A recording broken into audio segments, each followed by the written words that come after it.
म्हणून मेजॉरिटी लोक पार्टिसिपंटने मला काहीच प्रत्युत्तर दिलं नाही. समजा मी तुम्हाला गुड आफ्टरनून म्हटलं असतं, तुम्ही गुड आफ्टरनून म्हणाला असतात, होय की नाही? हां, राम राम म्हणाला असतं, राम राम म्हणाला असतात. मी तुम्हाला ज्या अर्थी ओम शांती म्हणतोय त्या अर्थी मी एक्सपेक्ट करतो तुम्ही देखील ओम शांती म्हणाल. तर मी पुन्हा एकदा ओम शांती म्हणतो, नंतर तुम्ही मला प्रतिसाद द्या की मी तुम्हाला एक रिक्वेस्ट करतो. ओके? ओम शांती. ओम शांती. वंडरफुल. हा पहा, आजचा जो सेशन आहे ना तो आहे पॉझिटिव्ह थिंकिंग किंवा सकारात्मक विचारसरणीवरती. आणि सगळ्यात मस्त पॉझिटिव्ह जे सेंटेन्स आहे ना ते आहे ओम शांती. परंतु तुम्हाला त्याचा अर्थ माहीत नाही, त्यामुळे तुमच्याकडे बरोबर लक्षात पण येत नसेल. ओमचा अर्थ असा आहे, तुम्हाला संस्कृत कोणाला माहिती आहे मला माहीत नाही, कारण आजकाल संस्कृत मला वाटतं शिकवलंच जात नाही. तर संस्कृतमध्ये एक शब्द आहे अहम. अहम म्हणजे मी, आणि अहम आणि ओम याच्यामध्ये साधर्म्य आहे. ओमचा अर्थ सुद्धा आहे मी. तर ओम शांती म्हणजे मी शांत व्यक्ती आहे. शांत आहात की नाही? तुम्ही शांत आहात की नाही? तुम्हाला शांती आवडते की नाही? कधी कधी तुम्ही अशांत होता. आजकाल रादर भरपूर वेळा अशांत होता. कारण माझं असं ऑब्झर्वेशन आहे, मला वाटतं couple of years before me गोव्याला गेलो होतो. तिथे मला त्यांनी बोलवलं होतं. माझे जेवढे प्रोग्राम झाले जेव्हा मी रिफ्लेक्ट केलं, 80% प्रोग्राम हे तणावमुक्ती किंवा स्ट्रेस फ्री लिव्हिंगवरती होते. तर मी चकित झालो, कारण सगळ्या दुनियेचे प्रवासी गोव्याला जातात कशासाठी? त्यांचा स्ट्रेस काढण्यासाठी. आणि गोव्यातच राहतात आणि म्हणतात आम्हाला स्ट्रेस आहे. मी त्यांना विचारायला सुरुवात केलं.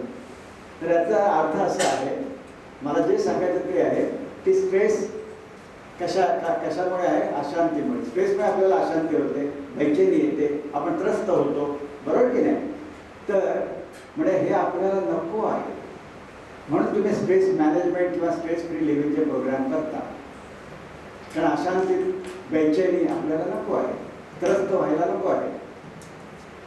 तर त्याचा उत्तर सुद्धा काय आहे? ॲक्च्युली पॉझिटिव्ह थिंकिंग आहे. म्हणून तुम्ही हा फार चांगला टॉपिक सिलेक्ट केला, पॉझिटिव्ह थिंकिंग. पॉझिटिव्ह म्हणजे काय आणि थिंकिंग कोण करतं? सांगा मला तुम्ही. तुमच्यापैकी कोण विचार करतं? कोण विचार करतात? सगळेच करतात ना? की अविचाराने वाटता तुम्ही? विचार करता. Very good. तुमचा कुठला भाग विचार करतो? हां, मन आणि बुद्धी ह्या ताई म्हणतात. मला फार आनंद वाटतोय, इथे फक्त बहिणी आपल्या 4च आहेत. हां, आणि त्या उत्तरं देत आहेत. आणि भाऊ माझे भरपूर आहेत आणि ते शांत आहेत. हां, असं करू नका. तुम्ही देखील तुमचे विचार जरूर सांगा. मी तुम्हाला माझे भाऊ म्हटलंय.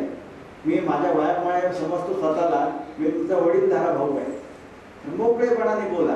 चुकलं तरी काय हरकत नाही. It is a family. Okay? तर यांचं म्हणणं आहे मन आणि बुद्धी. दुसरं कोणाचा काय विचार आहे? हां, लहान मेंदू. Very good. आणि कोणाचा काय विचार आहे? विचार. हा विचार कोण करतं हा प्रश्न आहे. हां, अच्छा, हे बरोबर उत्तर आहे. ही जनरली मला उत्तरे दिली जातात. एक म्हणजे मन किंवा दुसरं म्हणजे बुद्धी. नाही, ब्रेन. हां, ब्रेन आणि मन. काही जण मला हृदय पण म्हणतात. हां, पण हे 2-3 उत्तर मला मिळतात. आता ह्या उत्तरांवरती आपण विचार करूया. पहा, तुम्हाला कल्पना आहे का हे जे शरीर आहे ना ते कशाचं बनलेलं आहे? हां, व्हेरी गुड. पुन्हा बहिणींकडूनच उत्तर येत आहे. पंचमहाभूत. हां, म्हणजे पाणी, हवा, पृथ्वी, अग्नी, हे तुम्हाला सगळं माहिती आहे ना. आता हे 5 तत्वांनी बनलेले जे शरीर आहे, म्हणजे शरीराचा प्रत्येक अवयव ह्याने बनलेला आहे. आता मला तुम्ही सांगा, या 5 तत्वामधलं कुठलं तत्व विचार करतं आणि कुठलं तत्व त्या विचारावरती निर्णय घेतं. पाणी विचार करतं का? करतं? करतं? नाही करत. पाण्याने विचार केले असते तर पूर आलाच नसता. हवा विचार करते का? हवेने विचार केला असता तर वादळ झालीच नसती. अग्नीने विचार केला असता वळवे पेटलेच नसते. म्हणजे याचा अर्थ ही पाचही तत्व विचार करत नाही, निर्णय घेत नाही.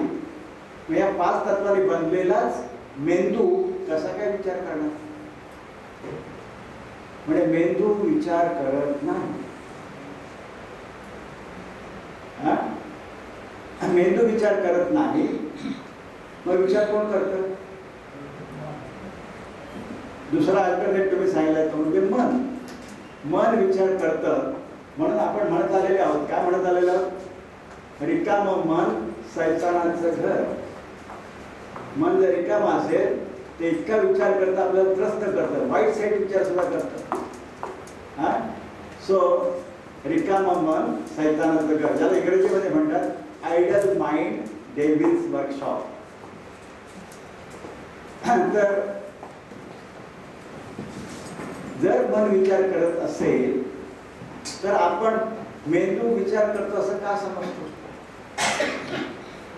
का समजतो हेही समजून घेऊया. पहा, हा जो माझा लॅपटॉप आहे ना, तो एका वेळेला 17 जणांजवळ बरोबर ती चेस खेळू शकतो. बुद्धिबळ. आता बुद्धिबळ खेळायला किती विचार करावा लागतो तुम्हाला माहिती असणार ना. तुमच्यामध्ये मेजॉरिटी बुद्धिबळ खेळतात की नाही? विचार करावा लागतो प्रत्येक मूव करताना. मग याचा अर्थ हा माझा लॅपटॉप आहे, हा फार मोठा विचारवंत आहे का? की तो विचार करतो, विचारपूर्वक खेळी खेळतो आणि 17 जणांवरती चेस खेळून बहुतेकांवरती जिंकतो सुद्धा. आहे असं? हा विचारवंत आहे? हा विचारवंत नाही आहे. परंतु याच्यामध्ये ज्याने तो सॉफ्टवेअर टाकलाय तो विचारवंत आहे. तो जो सॉफ्टवेअर टाकणारा आहे तो कोण आहे? माणूस आहे ना. त्याने विचार करून तो सॉफ्टवेअर बनवलेला आहे आणि त्यात टाकलेला आहे. म्हणजे माणूस ह्या डेव्हलपमेंट करतात आणि भले ह्या निर्जीव गोष्टीकडून ते ऑपरेट करून दाखवतात. निर्जीव गोष्टी विचार करत नाही. बरोबर आहे? पटते तुम्हाला आहे? इव्हन आपला कॅल्क्युलेटर केवढी मोठी मोठी गणितं करतो. म्हणजे कॅल्क्युलेटर काय हुशार आहे का? बुद्धिमान आहे का? त्याच्यामध्ये ज्याने तो प्रोग्राम टाकलाय तो बुद्धिमान आहे. विचार मन करतं आणि बुद्धी त्या विचारावरती निर्णय घेतं. कुठलंही कार्य करण्यापूर्वी तुम्ही विचार करता की नाही? तर आता आपण पाहिलं कोण विचार करतं? मन विचार करतं. How do I function? मी कसं कार्य करतो? माझं मन विचार करतं की हे कार्य करायचं. अच्छा, मनाने जेव्हा विचार करत, मनाचा विचाराचा वेग माहिती आहे तुम्हाला? प्रकाशाच्या वेगाने पुढे. हो हो, वंडरफुल. आणि कोणी बोलू शकते का? पहा, मन सायंटिस्ट म्हणतात प्रत्येक नॉर्मल माइंड 25 ते 30 विचार एका मिनिटाला करतो. किती? 25 ते 30 विचार. म्हणजे दिवसाला किती करत असेल? म्हणजे 25 गुणिले 60 गुणिले 24 आपण काल कॅल्क्युलेट करू शकतो. चला त्यातून झोपेचा वेळ काढून टाका. 16 घ्या म्हणजे 24च्या ऐवजी. तरी देखील आपण 25 ते 30 हजार विचार दिवसाला करतो. म्हणजे हजारापेक्षा अधिक विचार आपण तासामध्ये करतो. एवढे विचार तुम्ही कार्यामध्ये आणू शकता का? आणू शकता? It is impossible. आता पहा, एक विचार की हा आजचा सेमिनार करायचा आहे, हा कार्यामध्ये यायला किती वेळ लागणार आहे हे माझ्यावर अवलंबून आहे. हो ना? कारण आता तुम्ही आलेलेच आहात, मधून उठून तर जाणार नाही. तर 1.5 तास तरी तुम्हाला हा 1.5 तासानंतर हा कार्यक्रम संपणार. म्हणजे एक विचार पूर्ण व्हायला 1.5 तास गेला, तोपर्यंत किती अनेक विचार होतील की नाही? तर त्यामुळे 30,000 25 ते 30,000 विचार आपण कार्यामध्ये आणू शकत नाही. त्यातले काही विचार कार्यामध्ये येतात, काही विचार बोलण्यामध्ये येतात आणि पुष्कळचे विचार आपण वापरतच नाही. आपण करतो पण आपण वापरत नाही. बरोबर का? हा, माझं म्हणणं बरोबर आहे? कोणी चॅलेंज करत नाहीये. हा, अच्छा. म्हणजे त्या विचारांना तुम्ही काय नाव द्या? जे तुम्ही बनवता परंतु वापरत नाही. हा, आयडियाज. ओके. पण त्या आपण वापरल्या नाहीत, बनवलेल्या आहेत. अशा विचारांना नाव दिलं जातं मराठीमध्ये व्यर्थ विचार आणि इंग्रजीमध्ये वेस्ट थॉट. तुम्ही बनवले पण तो थॉट तुम्ही वेस्ट केला. लक्षात तुम्ही? तर मी आता एक टेबल बनवलंय तुमच्यासाठी. हां, पहा, इथे विचाराचे प्रकार मी लिहिले, नंतर मी त्याचं उत्पादन किती होतं ते लिहिलंय, त्याच्यानंतर त्याच्यासाठी लागणारी एनर्जी किंवा त्याच्यापासून मिळणारी एनर्जी आणि त्याचा शरीरावरती परिणाम. आता पहा, वेस्ट थॉट मी तुम्हाला सांगितलं. आता निगेटिव्ह थॉट म्हणजे काय आणि पॉझिटिव्ह थॉट म्हणजे काय तुम्ही सांगाल का? What is negative, what is positive? Negative कशाला म्हणायचं, पॉझिटिव्ह कशाला म्हणायचं? कधी कधी लोक काय म्हणतात माहिती आहे, अरे असे विचार कशाला करतोस, सकारात्मक विचार कर ना. अरे पण सकारात्मक विचार म्हणजे काय, कसे करू हा दुसरा प्रश्न. पण आधी काय, what do you understand by positive thought? कुठल्याही गोष्टीतली चांगली बाजू बघायची. चांगली बाजू बघायची. बरोबर आहे. हा, पहा, पण हे देखील त्या माणसाच्या रेफरन्सवरती अवलंबून आहे, संदर्भावरती अवलंबून आहे. हा, तुम्हाला जी चांगली बाजू वाटेल ती दुसऱ्याला चांगली वाटेलच असं नाही. समजा हा पिक पॉकेटर आहे, खिसे कापू आहे, त्याला चांगली बाजू दुसऱ्याचा खिसा कापणे. हा, आता चांगलं म्हणाल का तुम्ही? चांगला विचार म्हणाल नाही म्हणणार. मग सकारात्मक विचार म्हणजे काय? What do you understand by positivity, what do you understand by negativity? चांगला हा तुम्ही पॉझिटिव्हचं ट्रान्सलेशन करताय. Constructive thought. Very good.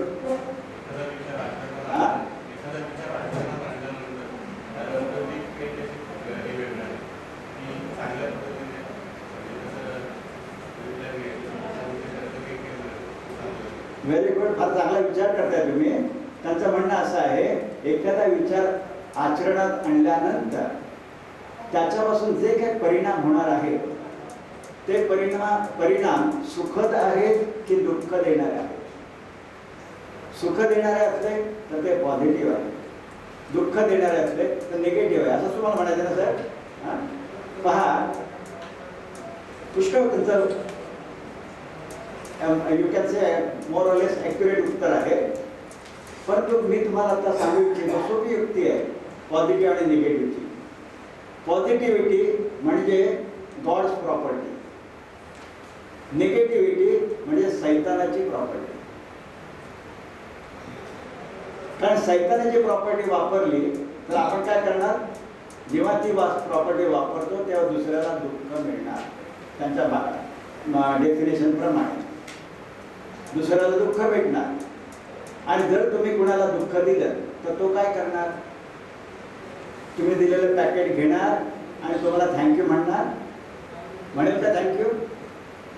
तुम्ही दिलेली गिफ्ट घेऊन तो तुम्हाला थँक्यू म्हणेल का? नाही म्हणणार. तो काय करेल? तो वाट पाहिल, कारण की त्याची वेळ नसते. तो वाट पाहिल, जेव्हा त्याची वेळ येईल तेव्हा जे वापरून तुम्ही त्याला दुःख दिलं ते वापरून तो तुम्हाला दुःखाची परतफेड करेल. होय की नाही?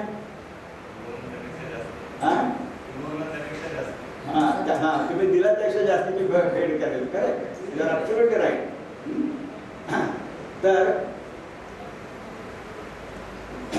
तर सैतानाची प्रॉपर्टी वापरली तर दुःख दिलं जातं, त्रास दिला जातो, यातना दिल्या जातात.